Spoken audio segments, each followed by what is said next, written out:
잠언 22장 4절 이하를 보겠습니다. 4절 한 절을 함께 읽겠습니다. 겸손과 여호와를 경외함의 보응은 재물과 영광과 생명이니라. 여기서 말하는 겸손이란 여호와를 경외하면서 비롯되는 겸손을 의미합니다. 진정으로 여호와를 경외하면 겸손하게 됩니다. 여호와를 경외하는 사람은 모든 것이 다 하나님이 주신 은혜와 선물이라는 것을 압니다. 그러니 스스로 된 것처럼 행세하지 않습니다. 타락한 천사들에 관하여 유다서 1장 6절에 기록되기를 또 자기 지위를 지키지 아니하고 자기 처소를 떠난 천사들을 큰 나라의 심판까지 영원한 결박으로 흑암에 가두셨으며 하였습니다. 자기 지위를 지키지 아니하고 자기 처소를 떠난 행위가 교만입니다. 자신에게 있는 지혜와 아름다움이 자기에게서 난 것처럼 여기고 자기가 수행하는 임무와 영역에서 이탈하는 천사들이 있었습니다. 그들 중에 때로는 하나님의 마지막 심판 때까지 영원한 결박에 묶여 지옥에 가두어졌습니다. 나머지는 타락한 천사의 우두머리인 마귀의 지위 아래 사람들을 미혹하여 멸망에 이르게 하는 일을 하고 있습니다. 사도 바울은 아테네의 아르마고 언덕의 공회에 모인 사람들을 향한 설교에서 하나님을 가리켜 만민에게 생명과 호흡과 만물을 친히 주시는 자이심이라 하였고, 우리가 그를 힘입어 살며 기동하며 있다라고 역설했습니다. 사도 베드로는 기록하기를 만일 누가 말하려면 하나님의 말씀을 하는 것 같이 하고 누가 봉사하려면 하나님의 공급하신 힘으로 하는 것 같이 하라. 이런 범사에 예수 그리스도로 말미암아 하나님의 영광을 받으시게 하려 함이니 그에게 영광과 권능이 세세에 무궁토록 있느니라 하였습니다. 이처럼 하나님을 경외하는 사람은 모든 좋은 것이 하나님의 은혜와 선물임을 알고 겸손하게 행합니다. 그러므로 참된 겸손과 하나님을 경외함은 함께 합니다. 하나님을 경외하여 겸손한 사람이 누리는 재물과 영광과 생명은 하나님이 주시는 상입니다. 이러한 상은 이 세상에 국한되는 것이 아니라 천국에서 누리게 되는 부여와 영광과 생명을 포함하는 것입니다. 5절 한 절 읽겠습니다. 패역한 자의 길에는 가시와 올무가 있거니와 영혼을 지키는 자는 이를 멀리 하느니라. 패역하다는 것은 하나님의 말씀을 왜곡하고 불순종하는 것을 의미합니다. 하와가 뱀에게 하나님의 명령하신 말씀을 왜곡하여 말함으로 사탄의 올무에 걸려들어서 선악과를 따먹고 아담에게도 주워 먹게 하였습니다. 그 결과로 하나님의 징벌을 받아 에덴에서 쫓겨나게 되었으며 땅이 가시덤불과 엉겅퀴를 내었습니다.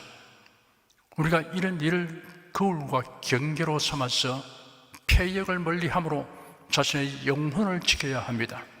6절 한 절 함께 읽겠습니다. 마땅히 행할 길을 아이에게 가르치라. 그리하면 늙어도 그것을 떠나지 아니하리라. 교육심리학자들의 연구에 의하면 3세부터 7세의 시기가 한 개인의 성격이 근본적으로 형성되는 때라고 합니다. 3살 버릇 80 간다는 속담은 오랜 세월을 거쳐 누적된 경험에서 얻은 어린이 훈육의 중요성에 대한 지식과 지혜입니다. 마땅히 행할 길 가운데 가장 중요한 것은 신앙교육입니다. 코로나 독감 방역 관계로 어린이들이 교회에 출석하지 못하고 있는 상황에서 부모 역할이 더욱 중요하게 되었습니다. 교회 학교에서 주관하는 온라인 신앙교육 프로그램에 참여하게 해야 합니다. 그리고 가정예배를 소홀히 하지 않아야 합니다. 7절 한 절 읽겠습니다. 부자는 가난한 자를 주관하고 빚진 자는 채주의 종이 되느니라. 산업과 경제가 엄청나게 빠른 속도로 변화하고 발전하여서 옛 시대는 도저히 상상도 하지 못하던 경제 체계가 구성되었습니다. 금융 시스템이 발달하여 미국에서는 학자금 융자를 팔아서 공부하고 대학 졸업 후 취업하면 봉급에서 빚을 상환해 나가는 제도가 정착되어 있습니다. 집이나 자동차 등을 월부로 구입합니다. 현재 우리나라도 별반 다를 바 없습니다. 신용이 자산이 된 신용사회가 형성되고 신용카드 사용이 보편화되었습니다.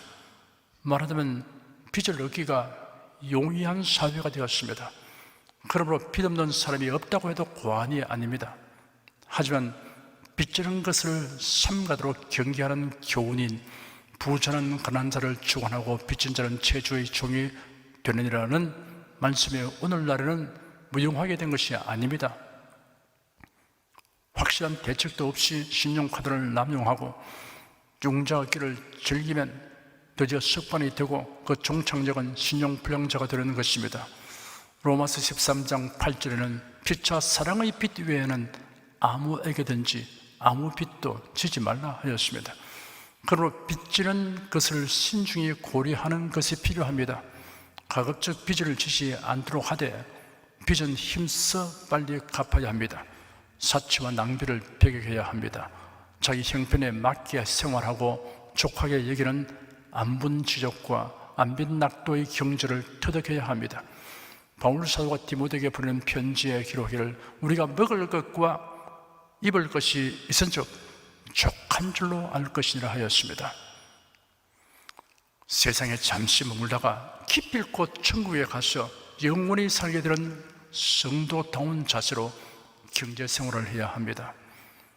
부자는 가난한 자를 주관하고 빚진 자는 채주의 종이 되느니라는 말씀은 빚에 시달리는 일이 없도록 규모 있게 살림을 꾸려나가고 열심히 노력하라는 교훈도 내포되어 있습니다. 8절 함께 읽겠습니다. 악을 부리는 자는 재앙을 거두리니 그 분노의 기세가 쇠하리라. 권자에 있을 때 그 권력을 영구히 행사할 것 같은 착시 현상이 생깁니다. 그래야 권력을 선용하지 않고 남용하고 악용하는 사람들이 생겨납니다. 권력을 남용하여 악행을 하면 그 권세가 오래가지 못하여 재앙이 되어 돌아옵니다. 군불 10년입니다. 9절 한 절 함께 읽겠습니다. 선한 눈을 가진 자는 복을 받으리니 이는 양식을 가난한 자에게 줌이니라. 선한 눈이란 곤란에 처한 사람을 측은히 여기고 동정의 눈으로 보는 것을 의미합니다. 이러한 시각으로 사물을 보는 사람은 베풀어 주기를 힘쓰게 됩니다. 10절 한 절 읽겠습니다. 거만한 자를 쫓아내면 다툼이 쉬고 싸움과 수욕이 그치느니라. 거만한 자는 자기만 잘난 줄 알고 남을 업신여깁니다. 이런 사람은 걸핏하면 험한 말을 하고 명예를 훼손하는 운동을 합니다. 이러한 사람을 경계해야 합니다. 모임에 들지 못하게 해야 합니다. 하갈과 이스마엘로 인하여 아브라함의 집안이 편할 날이 없었습니다. 거만하게 처신하는 여종 하갈과 시기 질투심으로 이삭을 괴롭히는 이스마엘을 보다 못한 사라가 그들을 내어 쫓아라고 아브라함에게 요구하였습니다. 고민에 빠진 아브라함에게 하나님께서 말씀하시기를 네 아내 사라의 요구대로 하라고 하였습니다. 성도 여러분, 이를 달리 우리 자신에게 적용할 필요가 있습니다. 우리의 마음속에 하갈과 이스마엘이 없는지 살펴야 합니다. 시기, 질투, 거만함이 있으면 가차없이 내어 쫓아야 합니다. 11절 한 절 읽겠습니다. 마음의 정결을 사모하는 자의 입술에는 덕이 있으므로 임금이 그의 친구가 되느니라. 마음이 정직하고 깨끗하면 말도 예의 바르고 덕스럽습니다. 이런 사람은 임금이 그의 친구가 된다는 말은 존귀하게 여김을 받는다는 뜻입니다. 사람은 자신이 처신하는 수준에 걸맞는 사람과 친밀하기 마련입니다. 성도는 성도다운 교양과 품위를 갖추기 위해 노력해야 합니다. 12절 한 절 읽겠습니다.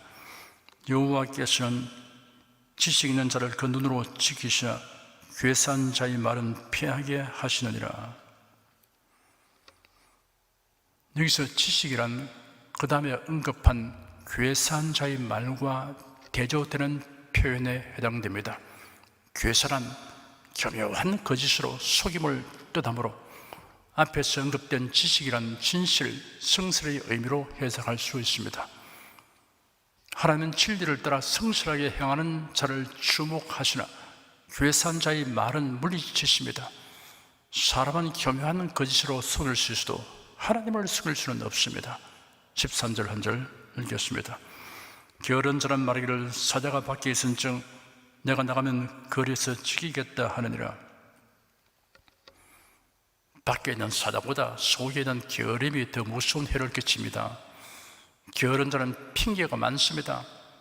자신의 게으름을 타당화하는 버릇이 있습니다. 신앙생활의 게으른 신자는 온갖 핑계거리를 가지고 있습니다. 바빠서 라는 상투적인 핑계의 말을 쓰레기통에 집어 던져야 합니다. 신선한 신자는 일이 너무 많아서 기도하는 시간이 더 필요합니다. 기도하지 않고는 일을 감당할 수 없기 때문입니다 라고 말합니다. 14절 한 절 읽겠습니다. 음저히 입은 깊은 함정이라 여호와의 노를 당한 자는 거기 빠지리라. 신앙의 정절을 유린하는 이단 사슬은 함정과 같아서 빠져들면 헤어나오기 어렵습니다. 그런 미혹에 빠지는 자는 하나님의 진노를 바란 것이나 다름없습니다. 15절 한 절 읽겠습니다. 아이의 마음에는 미련한 것이 얽혔으나 징계하는 채찍이 이를 멀리 쫓아내리라. 사리를 바로 분별치 못하며 지적 성장이 미흡한 아이의 마음에는 무엇이든지 자기의 뜻대로 하려는 고집이 있고 옳고 그름을 제대로 구별하지 못하는 미련함이 있습니다. 그러므로 아이를 교육할 때는 칭찬과 경제가 있어야 하지만 징계도 있어야 합니다. 미련함을 제거하는 데는 따끔하게 훈계하는 것이 효과적입니다. 피교육자의 잠재력을 개발시켜 주는 한편 미련함을 제거시키는 것을 병행하는 것이 균형 잡힌 교육입니다. 16절 한 절 읽겠습니다. 이를 얻으려고 가난한 자를 학대하는 자와 부자에게 주는 자는 가난하여질 뿐이니라. 약한 자를 학대하고 강한 자에게 아부하여 재물을 모으면 부자가 될 것인데 가난하여질 뿐이라고 한 이유는 진정한 부유함이란 재물만으로는 되는 것이 아니기 때문입니다. 예수님은 자기를 위하여 재물을 쌓아두고 하나님께 대하여 부유치 못한 자를 어리석은 자라고 하였습니다. 주님을 섬기는데 부유한 사람이 진정한 부자입니다. 17절 18절 두 절 읽겠습니다. 너는 귀를 기울여 지혜 있는 자의 말씀을 들으며 내 지식에 마음을 둘지어다. 이것을 네 속에 보존하며 네 입술에 있게 함이 아름다우니라. 하나님의 말씀에 대하여 우리가 가져야 할 합당한 자세가 나열되어 있습니다. 첫째는 들으라 하였습니다. 둘째는 마음에 두라 하였습니다. 셋째는 속에 보존하라 하였습니다.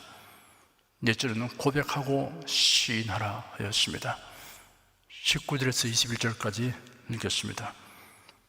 내가 너로 여호와를 의뢰하게 하려 하여 이것을 오늘 특별히 내게 알게 하노니 내가 모략과 지식의 아름다운 것을 기록하여 너로 진리의 확실한 말씀을 깨닫게 하며 또 너를 보내는 자에게 진리의 말씀으로 회답하게 하려 함이 아니냐.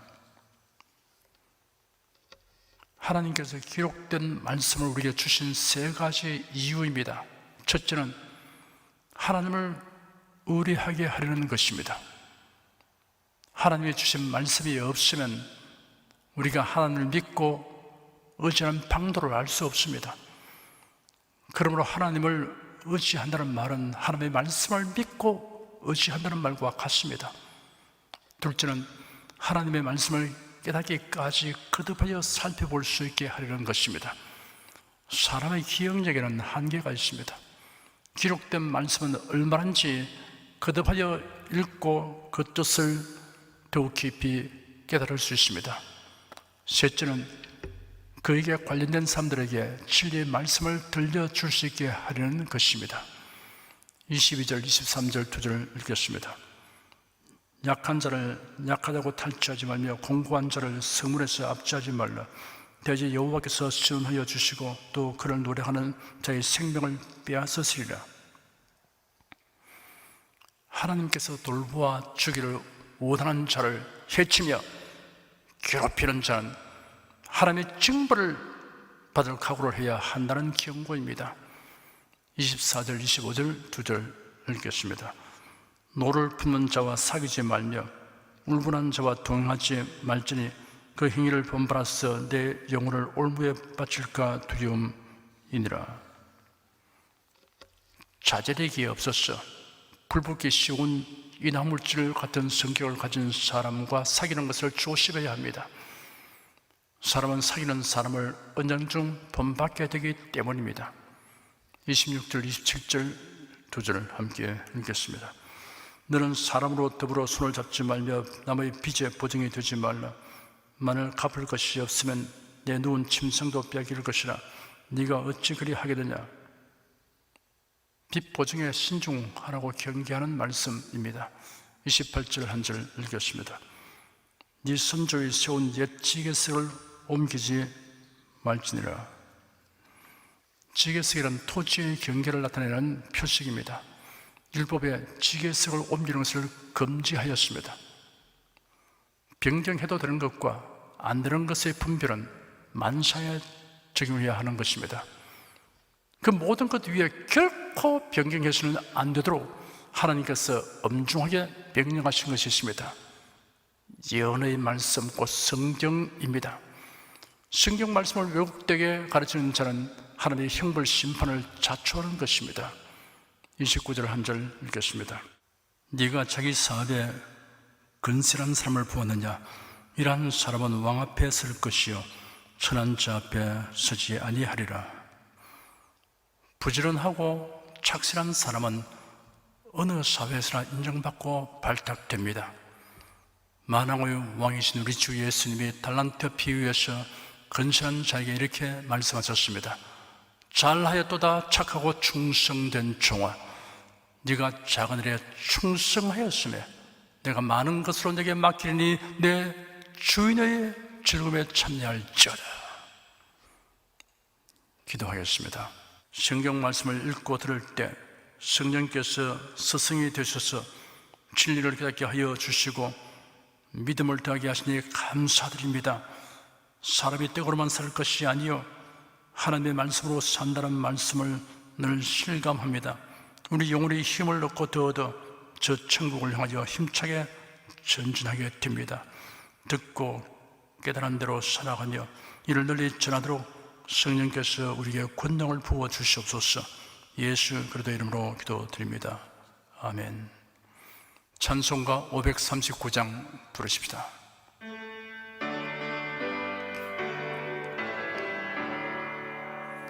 이 몸의 소망 무영가 우리 주 예수뿐일세. 우리 주 예수 밖에는 니들이 아주 없도다. 굳건한 반석이시니 그 위에 내가 서리라. 그 위에 내가 서리라. 무섭게 바람 부는 밤 물결이 높이 설렐 때 우리 주 크신 은혜에 소망에 닿을 줄이라. 굳건한 반석이시니 그 위에 내가 서리라. 그 위에 내가 서리라. 세상에 믿던 모든 것 끊어질 그날 되어도 구주의 언약 미사와 내 소망 더욱 커리라. 굳건한 반석이시니 그 위에 내가 서리라. 그 위에 내가 서리라. 바라던 천국 올라가 하나님 전에 배울 때 구주의 의를 힘입어 여시 앞에 서리라. 굳건한 반석이시니 그 위에 내가 서리라. 그 위에 내가 서리라.